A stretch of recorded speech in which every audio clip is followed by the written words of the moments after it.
And welcome back my psychology channel. तो आज के इस वीडियो में हम लोग संबंध सीखने में संबंध प्रत्यावर्तन सिद्धांत को समझेंगे कि ये क्या है। तो स्टार्ट करते सीखने का बहुत सारा नियम होता है, उसमें आज हम लोग पढ़ेंगे संबंध प्रत्यावर्तन का सिद्धांत। तो सीखने के संबंध में साहचर्य नियमों पर आधारित कई सिद्धांत हैं, बहुत सारे सिद्धांत हैं। उनमें से एक क्या है, संबंध प्रत्यावर्तन का भी सिद्धांत है जो कि काफ़ी महत्वपूर्ण है। रूसी शरीर शास्त्री पैवलव ने कुत्ते की लार की प्रक्रिया में अपना प्रयोग किया। कुत्ते की लार से ही वो क्या किए, पैवलव ने एक प्रयोग किया। और पैवलव कहाँ के थे, तो पैवलव रशिया के थे और क्या थे, वो शरीर शास्त्री थे। और ये कब किए थे, तो 1900 में ये अपना अध्ययन किए थे। और शरीर प्रक्रिया विज्ञान में शोध कार्य के लिए इन्हें सन 1904 में उन्हें नोबेल प्राइज़ भी मिला था। तो इससे पता चलता है कि ये काफ़ी इम्पॉर्टेंट थ्योरी है, संबंध प्रत्यावर्तन। इसी के लिए उनको क्या मिला था, तो नोबेल प्राइज़ भी मिला था शरीर प्रक्रिया विज्ञान में शोध कार्य करने के लिए। तो अब इसमें देखते हैं कि संबंध प्रत्यावर्तन क्या है। तो संबंध प्रत्यावर्तन सिद्धांत के अनुसार किसी स्वाभाविक प्रतिक्रिया का संबंध किसी अस्वाभाविक उत्तेजना से कर दिया जाता है। मतलब स्वाभाविक प्रतिक्रिया, नेचुरल रिस्पॉन्स का किससे किया जाता है, अनकंडीशनल स्टिमुलस से कर दिया जाता है। पैवलव का मुख्य प्रयोग इस प्रकार है। पैवलव ने एक कुत्ते को लिया और उसके गलफड़ में ऑपरेशन के द्वारा खोल बनवा दिया जहां लार की ग्रंथि का से स्राव निकलता है। जहां गलफड़ में, गले में जहां पे लार ग्रंथि से स्राव निकलता है, उस ऑपरेशन द्वारा वहां पे क्या किए, एक खोल बनवा दिए। और जख्म ठीक होने पर उसमें एक ट्यूब लगा दिए जिसके द्वारा लार की स्राव का एक पात्र में मापा जा सकता है। वहाँ एक पात्र रख दिए जिसमें बूंद बूंद जो लार गिरता है उसको वो कलेक्ट किया जा सकता है उस ट्यूब के माध्यम से। उसने पहले ही कुत्ते को उन्होंने क्या किया, तो सबसे पहले कुत्ते को प्रयोगशाला में ले आए। फिर प्रयोगशाला में ला करके उस प्रयोगशाला के वातावरण से उसे परिचित कराया, फिर उसे घुमाया फिराया। वो मतलब इन्वायरमेंटल जो लेबोरेटरी का जो इन्वायरमेंट था उसमें उस डॉग को क्या किया, तो घुमाया फिराया, उसको मिलवाया, घुल मिल करवाया कि वहाँ के वातावरण से वो सेट हो जाए। और उसके बाद 24 घंटा भूखा रखकर प्रयोग के लिए एक विशेष प्रकार के टेबल में बांध दिया। पिछले वीडियो में हम क्या बताए थे कि कोई भी प्रयोग होता है अगर किसी जानवर पे, तो उसको 24 घंटे तक भूखा रखा जाता है, तब वो जाकर के प्रयोग कारगर सिद्ध होता है। तो इस प्रयोग में भी ट्रायल एरर थ्योरी में भी था, बिल्ली को भूखे रखा गया था, मछली इसके सामने रखा गया था, लेकिन बिल्ली को भूखे रखे थे। तो इस प्रयोग में भी कुत्ते को क्या किया गया है, तो भूखे रखा गया है 24 घंटे तक, ताकि अच्छा रिस्पॉन्स करे।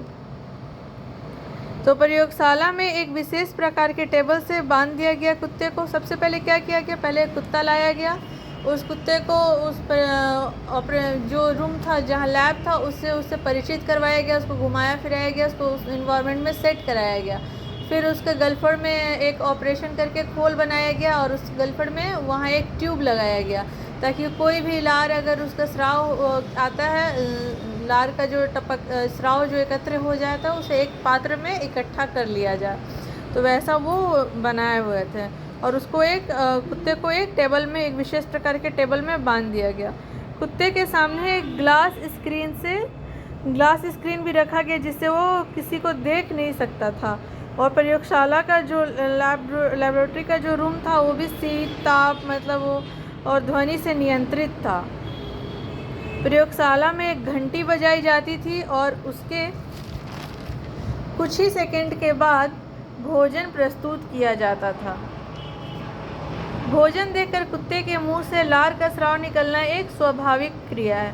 कुत्ता अगर भूखा, अगर भरपेट अगर खाया हुआ रहेगा, उसका पेट भरा हुआ रहेगा, तो कुत्ते के मुंह से लार स्राव नहीं होगा। इसीलिए प्रयोग में कुत्ते को 24 घंटे से भूखा रखा गया था। और फिर क्या किया गया, एक वहाँ घंटी बजी और घंटी बजने के बाद भोजन देकर कुत्ते के मुंह से लार का स्राव निकलना एक स्वाभाविक प्रतिक्रिया है। परंतु पैवलव ने घंटी की आवाज़ सुनकर कुत्ते में तरह तरह की प्रतिक्रिया जैसे भौंकना, भागने की कोशिश आदि होती रही। पहले घंटी बजी, फिर कुत्ता क्या किया, बहुत तरह का प्रतिक्रिया किया, अपनी लार भी गिराया, फिर बहुत तरह का भौंका, भागने का कोशिश किया इधर उधर। लेकिन परंतु भोजन प्रस्तुत होते ही लार की ग्रंथि का स्राव हो जाया करता था। घंटी जैसे बजती थी तो पहले क्या होता था, वो भौंकता था और भागने की कोशिश करती थी, लेकिन जब भोजन प्रस्तुत होता था तो लार का स्राव, ग्रंथि का स्राव हो जाया करता था। वहाँ से उसके ट्यूब में से लार टपकने लगता था। यही क्रम बार बार दोहराया गया। अंत में भोजन के प्रति होने वाले लार के स्राव की जगह घंटी की आवाज़ से ही संबंध प्रत्यावर्तन हो गया। मतलब क्या हुआ कि पहले घंटी बजाया गया, घंटी बजाने के कुछ सेकंड के बाद भोजन दिया गया, तो घंटी बजाने ही वो डॉग क्या रिस्पॉन्स किया, दौड़ने भागने की एक्चुअली तो बंधा हुआ था, तो वो वहीं पर दौड़ने भागने की कोशिश करने लगा घंटी बजने पर। लेकिन घंटी बजने के कुछ ही सेकंड के बाद वहाँ भोजन मिला, तो भोजन देखते ही वो लार का स्राव आने लगा, उसके गलफट से लार का स्राव टपकने लगा। लेकिन फिर थोड़े दिन बार बार ये क्रम को दोहराया गया, तो फिर क्या हुआ कि बहुत कम ही सेकंड, घंटी बजने के बहुत कम ही सेकंड के बाद भोजन आता था, तो फिर वो क्या करने लगा, डॉग घंटी बजते ही लार का स्राव करने लगा। अर्थात क्या हुआ, आवाज़, घंटी की आवाज़ से ही संबंध प्रत्यावर्तन हो गया। अर्थात अस्वाभाविक प्रतिक्रिया का संबंध प्रत्यावर्तन हो गया। अर्थात अस्वाभाविक उत्तेजना घंटी की आवाज़, अनकंडीशनल उत्तेजना हुआ ये घंटी की आवाज़ के साथ लार का स्राव एक स्वाभाविक प्रतिक्रिया का संबंध हो गया। कुत्ते के मुंह से होने वाली स्राव की मात्रा हर बार बूंदों में माप कर ली जाती थी और इसे निम्नलिखित रूप में प्रस्तुत करते हैं। पहले क्या हुआ, अनकंडीशनल स्टिमुलस क्या हुआ, घंटी की आवाज़, ये संबंध प्रत्यावर्तन होने के पहले का स्टेज है। पहला स्टेज क्या है, संबंध प्रत्यावर्तन होने के पहले जैसे घंटी की आवाज़ आती थी, कुत्ता क्या करता था, भौंकता था, उछलता था, कूदता था। फिर भोजन आता था कुछ सेकंड के बाद, तो भोजन क्या हुआ, नेचुरल स्टिमुलस, भोजन देखते वो क्या करता था, लार का टपकना शुरू हो जाता था। तो लार का टपकना, भोजन देखते लार का टपकना क्या हुआ, नेचुरल रिस्पॉन्स। कोई भी भूखा आदमी या भूखा जीव अगर भोजन है, अगर वो भोजन सामने है, तो उसका लार का टपकेगा ही, वो एक नेचुरल रिस्पॉन्स है। लेकिन दूसरे स्टेज में जब संबंध प्रत्यावर्तन हो गया, उसके बाद क्या हुआ कि घंटी की आवाज़ जैसे ही हुई वैसे ही बिना भोजन अभी तो आया 8 सेकंड के बाद, लेकिन घंटी पहले बजा, तो घंटी की आवाज़ से ही लार का टपकना शुरू हो गया और उसमें संबंध प्रत्यावर्तन हो गया कि उसे वो रिलेट कर लिया कि घंटी बजा तुरंत 1 सेकंड में खाना, एक मतलब 8 सेकंड के अंदर उसको खाना मिल ही जाएगा। तो घंटी की आवाज़ पे ही लार का टपकना शुरू हो गया। तो क्या हुआ, ये अनकंडीशन स्टिमुलस क्या हुआ, यहाँ घंटी की आवाज़, और लार का टपकना क्या हुआ, अनकंडीशनल रिस्पॉन्स हुआ। तो इससे स्पष्ट है कि घंटी की आवाज़ सुनकर लार टपकना संबंध प्रत्यावर्तन का एक सुंदर उदाहरण है। संबंध प्रत्यावर्तन के लिए निम्नलिखित सावधानियां अपेक्षित हैं। पहला क्या है, तो पूर्णतः नियंत्रित परिस्थिति, अर्थात प्रयोगशाला किसी भी प्रकार से कोलाहल या बाधा रहित नहीं होना चाहिए। मतलब उसका जो परिस्थिति है जहाँ पे ये शोध हो रहा है, उसका क्या होना चाहिए, उसकी परिस्थिति एकदम कंट्रोल्ड होनी चाहिए। वहाँ शीत, जो ठंडा गर्मी सब कुछ कंट्रोल में रहना चाहिए, नहीं कि बहुत ज़्यादा ठंडा रहे, बहुत ज़्यादा गर्मी रहे तो रिस्पॉन्स करने में दिक्कत होगा। या बहुत तरह का आवाज़ है तो फिर वो घंटी का आवाज़ को ही नहीं पहचानेगा कि कौन सा घंटी के आवाज़ पे उसको रिस्पॉन्स करना है। तो वो भी सब कुछ शांत होना चाहिए। अगर बहुत तरह से आवाज़ भी होगा तो नहीं रिस्पॉन्स करेगा। दूसरा, अस्वाभाविक उत्तेजना, घंटी की आवाज़ के तुरंत बाद स्वाभाविक उत्तेजना प्रस्तुत, मतलब भोजन प्रस्तुत किया जाना चाहिए। अगर 1 से 8 सेकंड के बीच में अगर भोजन नहीं दिया गया तो घंटी बजते रहेगा, फिर भी वो लार नहीं टपकाएगा, क्योंकि उसको लगेगा कि पता नहीं कितने देर के बाद खाना आएगा। एक नियमित समय हो गया 1 से 8 सेकंड, तो वो समझ जाएगा कि अभी घंटी बजा, तुरंत ही खाना मिलेगा, तभी वो रिस्पॉन्स करेगा। उसमें अगर इरेगुलर हुआ तो टाइम वो रिस्पॉन्स नहीं करेगा। इसलिए अस्वाभाविक उत्तेजना, घंटी की आवाज़ के तुरंत बाद स्वाभाविक उत्तेजना भोजन को प्रस्तुत किया जाना चाहिए। तीसरा, अस्वाभाविक उत्तेजना को प्रबल होना चाहिए। मतलब जो घंटी का आवाज़ ही नहीं कि बहुत धीरे से हो, अगर स्ट्रॉन्ग नहीं होगा तो फिर उसको सुनाई नहीं देगा, तो रिस्पॉन्स ही नहीं करेगा। इसलिए अस्वाभाविक उत्तेजना को प्रबल होना चाहिए, स्ट्रॉन्ग होना चाहिए। प्रयोग में कुत्ते में भूख की अनुप्रेरणा उत्पन्न करने के लिए 24 घंटे तक प्रयोज्य को भूखा रहना चाहिए। ये भी पहले बताएं, अगर वो भूखा नहीं रहेगा, अगर वो पूरा खाना खा लिया रहेगा तो वो आराम से रहेगा, फिर उसको खाना मिलेगा तो लालच ही नहीं आएगा, लालच नहीं आएगा तो लार का स्राव नहीं आएगा, उसको भूख लगा रहेगा तभी लार का स्राव आएगा। इसलिए प्रयोज्य यहाँ क्या है, कुत्ता, तो उसको 24 घंटे तक भूखे रहना चाहिए। इस तरह के अनुकूलन में स्वाभाविक उत्तेजना तथा अस्वाभाविक उत्तेजना, घंटी तथा भोजन के बीच पुनरावृत्ति आवश्यक है। और ये जो प्रक्रिया हो रहा है कि जो घंटी बज रहा है फिर घंटी बज रहा है 8 सेकंड में फिर भोजन मिल रहा है, तो लेकिन ये क्रिया को बार बार होना चाहिए। घंटी बजने के 8 सेकंड बाद ही भोजन मिल रहा है, फिर घंटी बजने के 8 सेकंड बाद ही भोजन मिल रहा है। ये क्रिया अगर बार बार इसका रिपीटेशन नहीं होगा तो कुत्ता भूल जाएगा, तो फिर ये प्रयोग भी कारगर नहीं होगा। तो अनुकूल अनुक्रिया की प्रयोगात्मक व्याख्या के आधार पर कई विद्वानों ने इस सिद्धांत का समर्थन किया है। अमेरिका में वाटसन द्वारा एल्बर्ट नामक शिशु पर किया गया प्रयोग भी अधिक महत्वपूर्ण है। इस प्रकार के संबंध प्रत्यावर्तन के उदाहरण हमें दैनिक जीवन में अनेक बार मिलती है। हम लोग को भी मिलता है ऐसा उदाहरण कि हम लोग भी कोई ऐसा चीज़ होता है जिस पर रिस्पॉन्स करते हैं। प्राणी के बहुत सारे ऐसे अनुभव होते हैं जो संबंध प्रत्यावर्तन के कारण उसमें विशेष प्रकार का भय, आकर्षण अथवा घृणा पैदा कर देता है।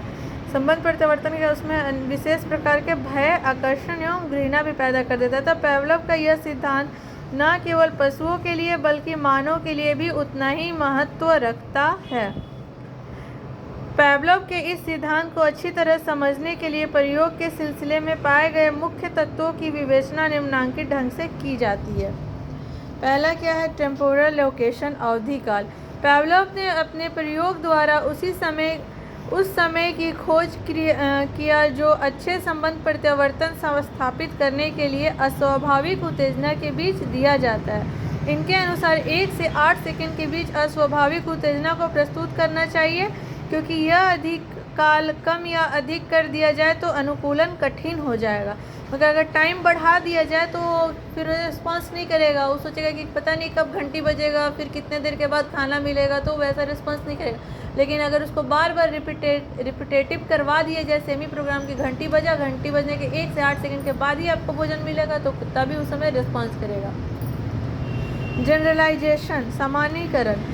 संबंध प्रत्यावर्तन के बाद यदि अनेक की मिलती जुलती ध्वनियाँ भोजन प्रस्तुत करने के पहले की जाए तो कुत्ता सभी ध्वनियों पर लार टपकाने लगेगा। और अभी जैसे घंटी बजा, घंटी भी बहुत तरह का होता है, पूजा का घंटी है, स्कूल का बेल, या फिर ऑफिस में जो बेल लगा रहता है वो बहुत सारा घंटी होता है। तो अगर बहुत सारा घंटी अगर बजाने लगे जाए, घंटी का आवाज़ आने लगे अलग अलग तरह का भी, तो भी कुत्ता उस पर लार टपकाने लगेगा। तो डिस्क्रिमिनेशन, विभेदीकरण। इस तत्व के माध्यम से पेवलोव ने स्पष्ट किया है कि यद्यपि इसमें सामान्यीकरण होता है, मतलब बहुत सारे घंटी पर वो रिस्पॉन्स करेगा, फिर भी बहुत सारी अस्वाभाविक उत्तेजना में किसी विशेष ध्वनि के प्रति ही कुत्ता स्वाभाविक प्रतिक्रिया करता है। वो घंटी अगर पूजा का बज रहा है बहुत तेज़ से या फिर धीरे से, या फिर आपका स्कूल वाला जो बेल बज रहा है सब पे वो लार टपकाएगा। लेकिन वो अगर आप एक तरह का ध्वनि अगर वो समझ जाएगा कि इसी तरह के ध्वनि पे सिर्फ भोजन मिल रहा है, तो सब पर वो लार नहीं टपकाएगा। जो उसका सेम मिलता जुलता जो रहेगा, या फिर जो एक्चुअल वाला जो बेल उसके भोजन के पहले बजता था उस पर ही वो लार टपकाएगा। उसको वो अंतर करना आ जाएगा। डॉग लोग बहुत इंटेलिजेंट होते हैं, वो उनमें अंतर कर सकते हैं। स्वाभाविक तो इस तरह के माध्यम से पेवलोव ने क्या किया, इन्हें यह स्पष्ट किया कि यद्यपि इसमें सामान्यीकरण होता है, फिर भी बहुत सारी अस्वाभाविक उत्तेजनाओं से किसी विशिष्ट ध्वनि के प्रति कुत्ता स्वाभाविक प्रतिक्रिया करता है, जैसे कि भी बताएं। लेकिन यह तब होता है जब अनेक उत्तेजनाओं में से किसी एक उत्तेजना के ठीक बाद भोजन प्रस्तुत किया जाए। से एक ही को, जैसे कि स्कूल वाला जो बेल है वही बजा, फिर उसको खाना मिला, वही वाला बार बार बजा तो खाना मिला। तो अगर वो उसके सामने अब बहुत तरह का बेल बजे तो भी वो सिर्फ स्कूल वाला बेल बजेगा तो ही वो रिस्पॉन्स करेगा। इसी चुनाव की क्रिया को पेवलोव ने क्या किया, विभेदीकरण, उसमें से वो विभेद करना सीख लिया। विलोपीकरण। यदि अनुकूलित अनुक्रिया के बाद अस्वाभाविक उत्तेजना घंटी को बार बार उपस्थित किया जाए, उसके बाद स्वाभाविक उत्तेजना को कभी उपस्थित किया जाए और कभी अनुपस्थित नहीं किया जाए, तो अनुकूलित क्रिया करना छोड़ देगा। कभी घंटी बजा तो कभी भोजन 8 सेकंड के बाद भोजन दिया जाए, फिर कभी 8 सेकंड के बाद भोजन नहीं दिया जाए, कभी दिया जाए कभी नहीं दिया जाए, फिर लगातार कुछ बार बेल बजाओ फिर भोजन नहीं दो, तो वो क्या होगा, वो विलोपीकरण हो जाएगा। वो भूल जाएगा कि इसके बाद मुझे भोजन मिलेगा।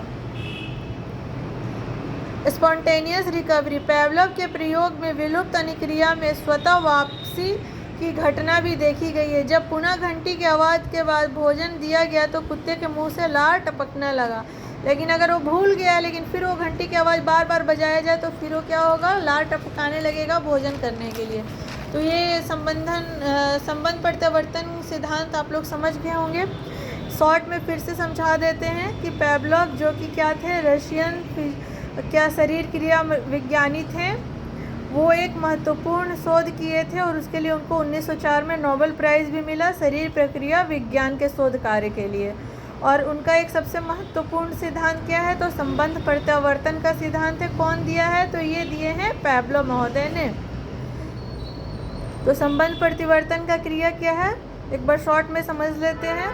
तो एक पावलोव ने एक कुत्ते को लिया अपना प्रयोज्य के रूप में और उसको एक नेचुरल मतलब एक कंट्रोल इन्वायरमेंट मतलब एक प्रयोगशाला में रखा, जहाँ पर टेम्परेचर को, नॉइज़ को, सबको क्या करके रखें, कंट्रोल करके रखें। किसी भी चीज़ कोलाहल ये सबको क्या करके रखें, कंट्रोल करके रखें। और इसके लिए जो कुत्ता है अपने प्रयोग में उनका क्या था, कुत्ते के गलफड़े में एक होल कर दिए और वहाँ से ट्यूब लगा दिए ताकि जो लार टपकाएगा उसको एक पात्र में वो कलेक्ट कर सके ड्रॉप के माध्यम से। और कुत्ते को कोई भी प्रयोग होता है तो उसमें उस जीव को 24 घंटे तक भूखा रखा जाता है। तो कारगर सिद्ध होने के लिए, ऐसे तो खाना खिला के भी हो सकता है लेकिन कारगर सिद्ध तभी होगा जब 24 घंटे तक भूखा रहेगा। तो पावलोव के भी प्रयोज्य जो कुत्ता था वो भी 24 घंटे तक भूखा हुआ था, उसको एक टेबल में बांध दिया गया था। फिर क्या हुआ था कि एक घंटी बजता था, फिर उसके 1 से 8 सेकंड के बाद खाना मिलता था, फिर घंटी बजता था, फिर 8 सेकंड के बाद खाना मिलता था। तो बार बार घंटी का 8वें सेकंड पे 1 से 8वें सेकंड पे उसको खाना मिलता था। तो वो क्या करता था, वो घंटी के बजने से ही संबंध प्रत्यावर्तन कर लेते कि घंटी बजेगा और खाना मिलेगा। तो ऐसा हम लोग ये सिर्फ डॉग पे ही नहीं लागू होता है, ऐसा हम लोग के भी जीवन पे, मानव जीवन पे भी होता है। अगर हम मान लीजिए कि कोई लड़का है, वो अगर रात का 9 बजे कोई सीरियल देखते देखते उसको खाना खाने का आदत लग गया, तो वो क्या करेगा, 9 बजेगा वो सीरियल, उसको भूख नहीं लगा, वो सीरियल हो रहा है रात के 9 बजे तो उसका फेवरेट सीरियल है, तो वो देखते देखते सोच रहा है कि खाना भी खा ही ले। कुछ समय बाद अगर वो सीरियल का टाइम हट गया, मतलब कोई चेंज हो गया है, उस सीरियल की जगह कोई दूसरा सीरियल आ गया या फिर लाइट कट गया, तो भी क्या होगा, 9 बजते ही उस इंसान को 100% है कि भूख लग जाएगा। तो वहाँ भी क्या हुआ, 9 बजने से उसका संबंध प्रत्यावर्तन हो गया कि उसको भूख लग गया, टाइम से ही उसका वो हो गया, संबंध प्रत्यावर्तन हो गया। तो यहाँ भी वही है कि यहाँ भी एक बार और समझ लीजिए। तो घंटी की आवाज़ क्या हुआ, अनकंडीशनल स्टिमुलस हुआ और उस पर अनकंडीशनल रिस्पॉन्स क्या किया कुत्ता, तो भौंका, उछला, कूदा। पहले क्या हुआ, संबंध प्रत्यावर्तन के पहले क्या किया गया, तो घंटी का आवाज़ बजाया गया, उसमें वो रिस्पॉन्स किया, कैसा अनकंडीशनल रिस्पॉन्स किया, भौंका, उछला, कूदा। फिर भोजन दिया गया जो कि नेचुरल रिस्पॉन्स है, मतलब नेचुरल स्टिमुलस है। और उसके पहले नेचुरल रिस्पॉन्स क्या किया, तो कि लार को टपकाया, क्योंकि भूखा हुआ कोई भी व्यक्ति के सामने या कोई भी जीव प्राणी के सामने अगर भोजन दिया जाए तो उसका नेचुरल रिस्पॉन्स क्या होगा, लार को टपकेगा। सॉरी। सेकेंड स्टेज में संबंध प्रत्यावर्तन होने के बाद अनकंडीशनल आवाज़ क्या था, अनकंडीशनल स्टिमुलस, घंटी की आवाज़। तो घंटी की आवाज़ पे लार टपकता था और भोजन पे लार टपकने की जगह घंटी का ही आवाज़ बजते के साथ वो लार का टपकना शुरू हो जाता था। तो इससे क्या स्पष्ट हुआ, तो इससे स्पष्ट हुआ कि घंटी की आवाज़ सुनकर ही लार टपकना संबंध प्रत्यावर्तन का एक उदाहरण हो गया। तो यही है संबंध प्रत्यावर्तन का नियम। तो ये काफ़ी इम्पॉर्टेंट है और इससे ऑब्जेक्टिव्स और सब्जेक्टिव दोनों तरह की क्वेश्चंस आते हैं। तो आप लोग इसको अच्छे तरह से पढ़िए और समझिए।